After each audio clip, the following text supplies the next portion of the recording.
Hola Mari Carmen, a que si me vieras haciendo así con los ojos te pensarías que me estoy papando un partido de tenis. Pero ¿y si te dijera que una de las terapias que más de modísimas se están poniendo ahora dice que precisamente haciendo este movimiento con los ojos vas a sanar toditos tus traumas? Amiga, es que te estoy hablando de la MDR. Y es que hoy tu psico guapa, lista y conductista va a hablarte de la terapia MDR, a ver si es ciencia, magia o un poquito de las dos. Porque spoiler, no todo lo que mete términos neuro resulta ser científico. Por cierto, este pedazo de vídeo lo voy a hacer basándome en el libro de Marino, que para los que os interese os dejo el enlace en la descripción. Y es que como en toda historia, tenemos un inicio. Así que vamos por el principio, Mari Carmen. Las siglas de MDR, que tan chulas suenan, significan desensibilización y reprocesamiento por movimientos oculares. Vamos, lo que te he hecho al principio, de mover los ojos como si estuviera viendo un partido de tenis. La autora de esta fantasía fue Shapiro,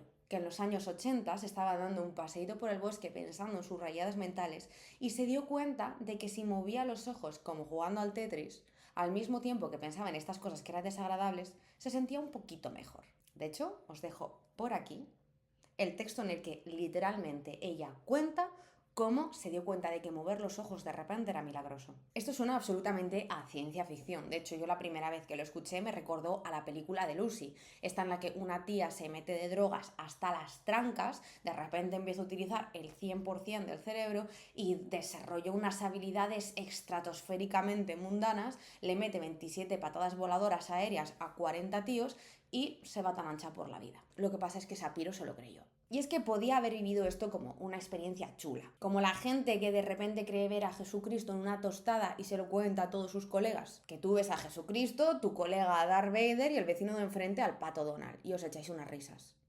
Pero es que Shapiro se lo tragó y te creó una intervención terapéutica de 8 fases. Gracias por tu intervención a la psicología. Y aquí es donde empezamos a tener un debate de no uno ni dos, sino tres pares. Mientras muchos psicólogos la que critican con ganas, los MDRistas la van a defender a capa y espada. Que la APA le da el alta como probablemente eficaz. Porque, a ver, sí, la MDR ha recabado evidencia científica a cuanto estudios protocolizados o RCT nos referimos. Los RCT son como la milla de oro a la hora de investigar. Básicamente consisten en tener un grupo control y un grupo ensayo. Es decir, tienes un grupo de población a los que les aplicas el tratamiento y otro a los que básicamente les dejas sentadicos esperando. Pero el que hizo la ley hizo la trampa, más sabe el diablo por viejo que por diablo, y es que se puede conseguir evidencia científica de muchas maneras, y hay muchas maneras de hacer trampas. Es decir, que como todas las terapias a veces funciona, pero no tienen ni idea de por qué. Así que si eres MDRista y estás cabreado, ten paciencia, que ahora te explico por qué no es una ciencia. Y ahora vamos a hablar de la verdad detrás de la ciencia, de todas esas investigaciones que utilizan los MDRistas para decir que realmente esta terapia es válida y que funciona. Y es que no te voy a presentar otra cosa que un metaanálisis de 76 estudios que valoran la terapia MDR, su eficacia y sobre todo cómo se ha estudiado. Lo primero es que hay chorrocientos, pero chorrocientos estudios que dicen que la terapia MDR es más eficaz para el trauma que otras terapias, incluso que llega al nivel de la terapia cognitivo-conductual. Pero estos estudios no muestran resultados convincentes por varias razones. Vámonos a la tabla comparativa y vamos a fijarnos en la G. La G es el tamaño del efecto, que básicamente nos vendría a decir lo significativo que es el efecto de la terapia MDR respecto a otras terapias, como la cognitivo-conductual. Es decir, que si entre aplicar terapia cognitivo-conductual para trauma o MDR es mucho más significativo el cambio haciendo una que la otra. 0,33 es un tamaño del efecto de mierda. A partir de 0,5 diríamos que hay un tamaño del efecto moderado. Es decir, que aplicar esta terapia es significativamente, ligeramente mejor que aplicar esta otra. 0,8 sería un tamaño del efecto representativo, significativo, es decir, que esta terapia es significativamente mejor que esta otra para este tratamiento. Pero 0,33 de tamaño del efecto es como decir que te está dando igual hacer una cosa que la otra. Y es que es en estas investigaciones en las que se sustentan los terapeutas MDR cuando dicen que la terapia MDR es mejor para el trauma que otro tipo de terapias utilizadas, cuando realmente lo que estamos viendo es que el tamaño del efecto no es significativo. Es básicamente como si yo te vengo a decir que esta terapia es mejor que esta otra porque esta disminuyó la ansiedad a un 6 y esta otra a un 5,9.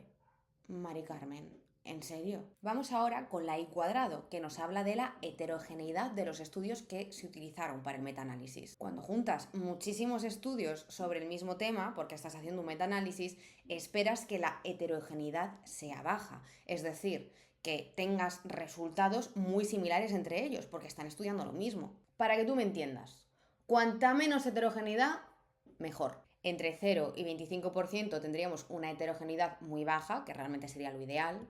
Entre un 25 y un 50% ya nos estamos metiendo en moderada, que aquí ya está empezando a haber bastantes variaciones. Entre un 50 y un 70-75% estamos hablando de una heterogeneidad ya bastante alta, es decir, oye, que los resultados de los estudios están empezando a no coincidirnos. Y del 75 para arriba no te están valiendo para nada los estudios, repite. Pues si nos fijamos en la tabla, esta investigación, este metaanálisis sobre los estudios basados en MDR, tiene una heterogeneidad del 56. Es decir, que estamos utilizando investigaciones que se han hecho sobre el mismo tema, que lo esperable es que nos den los mismos resultados y lo que tenemos es una ensaladilla que no sabemos por dónde cogerla. Cuando la heterogeneidad está tan alta, esto ya nos hace desconfiar de los estudios. Es más, suele sugerir que hay alguna variable que está afectando a los resultados. Y por supuesto, hace mucho más difícil replicar los estudios y los efectos. Esto es como decir que si yo me pongo a hacer una pizza y utilizo los mismos ingredientes para hacer una pizza de jamón, york y queso, siempre, aunque varíen determinadas cosas en la receta y el resultado, me va a salir siempre una pizza de jamón, york y queso. Pero si utilizo los mismos ingredientes o te digo que estoy utilizando los mismos, ¿cómo me explicas que una vez me salga una de jamón, york y queso, otra una carbonara y dentro de 2 días una Tony pepperoni? Si lo trasladamos a todo este tema de la MDR, es como decir que en una muestra de 10 estudios, 3 te dicen que es súper eficaz, otros 3 te dicen que tienen un tamaño del efecto pequeñito y 4 te dicen que ni fu ni fa. Y no sé si los cálculos me han dado 10, pero me entiendes. Vamos ahora con la PI, que sería la predicción interval. Esta variable de la tabla básicamente nos habla de cuáles pueden ser la predicción de los efectos de la MDR en base a los estudios recopilados. Y espérate porque esto es un Cristo. Es decir, que básicamente nos va a decir si, viéndolo visto, en futuras aplicaciones o futuras investigaciones, la MDR va a ser peor o va a ser mejor que otras terapias o va a ser igual en base a lo estudiado. La PI realmente, cuando estamos investigando, cuanto más estrecho sea el intervalo, mejor, porque nos está diciendo que nuestros estudios van a ser consistentes. Y es que este intervalo va desde menos 0,45 hasta 1,11. O sea, lo abarca todo. Es decir, que a nivel predictibilidad, la MDR puede ser o muchísimo peor que otras terapias o muchísimo mejor que otras terapias. ¿En qué quedamos, Fernando? Es un rango tan amplio que reduce muchísimo la confianza de los estudios. Con lo cual ya tenemos estudios muy poco heterogéneos, un tamaño del efecto de agárrate y no te menees, es decir, que no nos está indicando que realmente haya ninguna diferencia, y una predictibilidad que no te está prediciendo nada. Pero es que haciendo así las cosas, si a mí me apetece, puedo validar hacer croquetas como un tratamiento efectivo para el acné. Y es que un truquito para que los resultados te den como te apetece es utilizar tamaños de muestra muy pequeños. De hecho, muchos de los estudios que incorpora este metaanálisis tienen una muestra de 10 personas. Esto reduce muchísimo la fiabilidad porque estudios con muestras tan pequeñas pueden darte resultados positivos al azar. Pero a pesar de todo lo que nos dicen estos metaanálisis, hay muchas personas que han probado MDR y dicen: tía, es que a mí me ha funcionado. Entonces, vale, vamos a asumir que funciona para el trauma. Es que en ciencia no vale con decir que algo funciona y punto. Tenemos que explicar por qué las cosas funcionan como lo hacen para evitar futuros problemas. Y es que aquí la MDR es un buffet libre de hipótesis. La cuestión es que a la hora de aplicarla recoge componentes cognitivos, emocionales, conductuales, fisiológicos. Sí, conductual, querido Watson, porque aquí está la chicha. Porque los MDRistas afirman que funcionan por palabrería neuro. Que si los movimientos oculares replican la fase REM, que si ayuda a reprocesar recuerdos, que si sincronización interhemisférica. Y los conductuales decimos que funciona realmente por la exposición. Una técnica que ha sido probada y requete probada desde hace ya bastante tiempo. Pero luego lo que hace es añadir toda la pejilguería de los movimientos oculares. Para que me entiendas, María Fernanda, la exposición consiste en presentar de manera repetida un estímulo que genera ansiedad para que éste pierda su intensidad, por así decirlo. Por ejemplo, si te dieran miedo los perros, la movida consistiría en ver perros de manera continuada hasta que te aburras de verlos, porque pierden la intensidad emocional que al principio generaban, pierden su carga aversiva. Está bastante guay el truqui de juntar una cosa que funciona con otra cosa que no ha sido probada de ninguna manera. Aquí hay una metáfora bien conocida, que es la de la MDR como terapia del sombrero morado. Imagínate que tú vas al médico, te receta una serie de antibióticos para una faringitis que tú tienes y te dice que a la vez que te tomas los antibióticos te pongas un sombrero morado. Durante una semana tú te mantienes tomando los antibióticos y te pones tu sombrero morado. Cuando pasa la semana y vuelves al médico notablemente mejor, el médico lo que te dice es que esto te ha funcionado porque llevabas un sombrero morado en la cabeza. ¿Y los antibióticos? Pues la MDR hace esto. Coge una técnica avalada como es la exposición, a la vez que añade una parte que realmente no ha sido probada, como todo el tema de la estimulación bilateral, los movimientos oculares, y está atribuyendo el éxito de la terapia a los movimientos oculares en lugar de hacerlo a la exposición. Pero vamos a hablar un poquito de las hipótesis que tiene la terapia MDR. Lo primero, asume que existen recuerdos reprimidos. Algo que Loftus ya desmintió hace bastante tiempo y es algo de lo que en algún momento hablaremos largo y tendido. Asumir que existen recuerdos reprimidos hace a su vez que los terapeutas se esfuercen verdadera y sugestivamente en encontrarlos, haciendo que sea enormemente fácil crear falsos recuerdos. Porque si algo es la memoria, Mari Carmen, es voluble. Precisamente los estudios de Loftus lo que descubrieron es que cuando volvemos para atrás y escarbamos y hablamos sobre un recuerdo, este es enormemente sencillo de modificar o incluso de crear. Y es que claro, nos viene fenomenal que esto ocurra, porque si no existe el trauma, nos lo inventamos. Y a la hora de hablar de hipótesis, lo que tiene la MDR es una gran carga en toda la palabrería neuro. Suena muy chuli, pero son hipótesis tautológicas, ad hoc y especulativas. Vamos, que no te explican nada, Mari Carmen. Es como si te defino la tristeza como estar triste, si te digo que las personas con ansiedad están ansiosas, o si te digo que las personas que duermen poco duermen menos que las que duermen mucho. Un premio Nobel para llevar, por favor. Por ejemplo, con el tema de que se imita el sueño REM, donde el cerebro procesa emociones y recuerdos intensos. Según esta hipótesis, estarías procesando el trauma como si estuvieras dormido, pero despierto. Problema: 0 unidades de evidencia de que mover los ojos de un lado para otro imite realmente los efectos del sueño REM. Respecto a la hipótesis de los recuerdos no procesados, estamos asumiendo como obvio algo que no lo es, y es decir que el trauma es un evento no procesado, y esta definición de trauma nos la sacamos de la manga, porque suena guay, porque en el psicoanálisis, del cual no se diferencia tanto la MDR, asumimos otra tautología como ser inconsciente, y porque patatas fritas con albóndigas de ternera. Entonces, asumiendo el trauma como un evento no procesado, la persona mejora si se procesa bien y no mejora si no se procesa. Y entonces no te estoy diciendo nada y Mari Carmen ya no sabe si está traumada, disociada o escuchimizada. Porque estamos dando una explicación circular respecto al procesamiento o no procesamiento sin realmente estar explicando nada. Entonces, ¿y si dejamos de lado toda la palabrería del cerebro y realmente el cambio que se produce no tiene que ver con toda esta terminología? Y es que cuando leí el libro de Marino, puso un ejemplo que me voló la cabeza. No es un ensayo de neurociencia ni un paper técnico. Es una ceremonia ritual en Mozambique.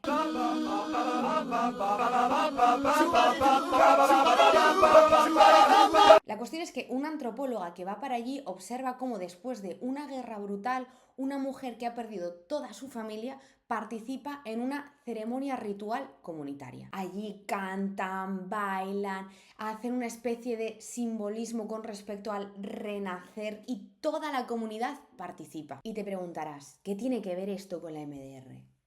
Todo, porque al final lo que se hace en la MDR no se diferencia tanto a otro ritual, que al final cada cultura tiene sus propios rituales. Por ejemplo, tenemos rituales para el duelo, hay rituales de reparación, de reintegración y de un montón de cosas. Y la MDR hace una especie de ritual, pero con otro lenguaje, otro formato y otro decorado. De hecho, Marino sugiere que la eficacia de la MDR no tendría tanto que ver con la parte de la sincronización cerebral o los movimientos oculares, sino realmente en la estructura ritual que ofrece. Un espacio seguro, un tratamiento guiado con un inicio y un cierre, un espacio donde la persona renombra su dolor y sale transformado. Y que realmente muchas veces la terapia no deja de ser un ritual. Lo único que, igual que en otras culturas es de una manera, aquí la metemos dentro de una consulta y le ponemos una bata blanca si nos place. Porque son muchas cosas las que tienen capacidad de generar un cambio conductual. De hecho, María Jesús Frossán, reina, diva y señora del análisis de la conducta, dice que las personas empiezan a cambiar desde el momento en el que empieza la terapia. Y es que al final, cuando tú inicias un proceso terapéutico, esperas que haya una serie de cambios que muchos ya has detectado cuáles son. Entonces, el simple hecho de ir ya te hace empezar a modificar cosas. Y aquí es donde surge una cuestión bastante interesante. ¿Y si la MDR es un placebo con marca? Primero lo obvio, es que el placebo funciona. No es por lo que suele decir que funciona, porque las flores de Bach no te van a ayudar a dormir mejor porque tengan ningún efecto destinado al sueño, pero hay gente que se las toma y realmente duerme mejor, precisamente por esta expectativa de mejoría. Hay una respuesta real al contexto terapéutico, las expectativas, a la relación profesional y al ritual terapéutico. Y es que la MDR realmente cumple todos los criterios para funcionar como placebo. Tiene un protocolo claro, terminología neuro para aburrir, un terapeuta que te va guiando a lo largo del proceso, una narrativa potente que te cagas en las bragas, un componente súper llamativo, los movimientos oculares, que parece técnico y muy científico. Y claro, a ti te ponen todo esto y expectativa de cambio tienes. ¿Esto a mí me funciona? Vamos que sí. Porque si te lo contaran como que vas a mover los ojos de Tarragona a Cuenca mientras cuentas tus movidas infantiles, igual te lo piensas. Pero si te hablo de reprocesamiento de recuerdos, de conexión interhemisférica y todo este tipo de vainas, a que cala más hondo. Porque toda la terminología neuro contribuye muchísimo a que le veas 100% de sentido. Y es que la MDR lo tiene todo. Nombre técnico, siglas en inglés, una historia de origen chuli, re chuli y un procedimiento que parece técnico y preciso. Y claro, realmente no nos sorprende que funcione. La estructura que tiene, la atención, realmente la exposición gradual al trauma, alianza terapéutica, todas estas cosas realmente ya forman parte de otros componentes terapéuticos que no nos están dando nada nuevo. Bueno, sí,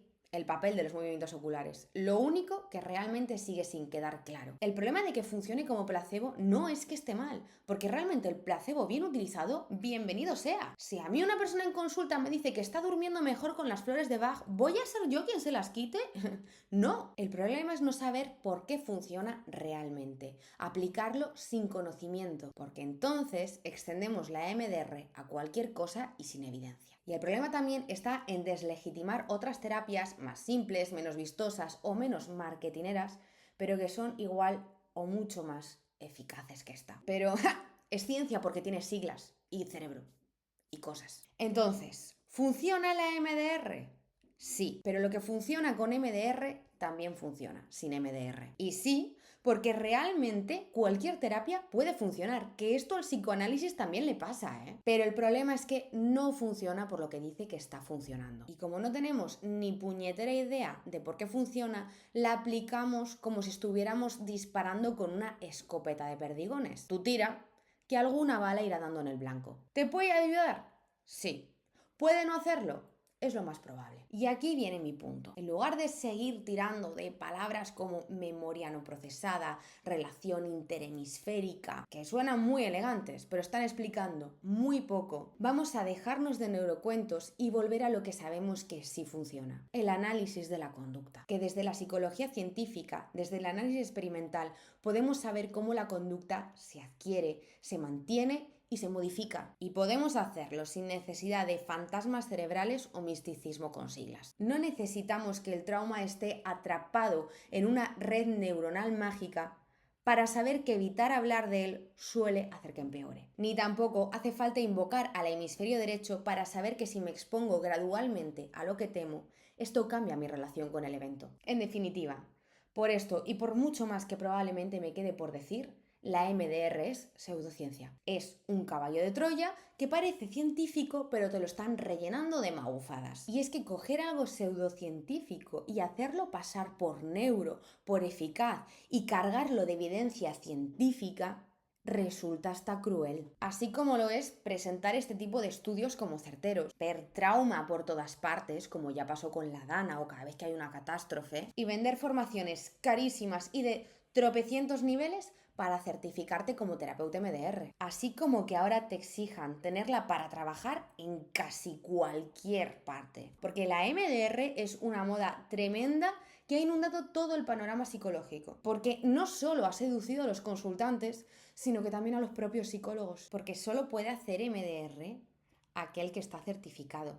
Se parece un poco al Zumba, pero que te lo pidan como requisito a nivel laboral, de verdad que tendría que hacernos temblar. Porque estamos prácticamente obligando a los futuros psicólogos a formarse en algo completamente pseudocientífico y atrayéndoles a este campo como polillas hacia la luz. Que levantas una piedra y te salen 27 terapeutas MDR diciendo que lo suyo es más eficaz que la terapia cognitivo-conductual para el trauma. Que no me voy a declarar yo la primera fan de la cognitivo-conductual, pero ese melón ya lo abriremos en otro momento. Y es que, como ya hemos visto, al final lo que funciona no es la MDR, es todo el proceso. Está funcionando lo que decía Skinner que funcionaba en los 70. Está funcionando lo que ha funcionado siempre: el análisis de la conducta.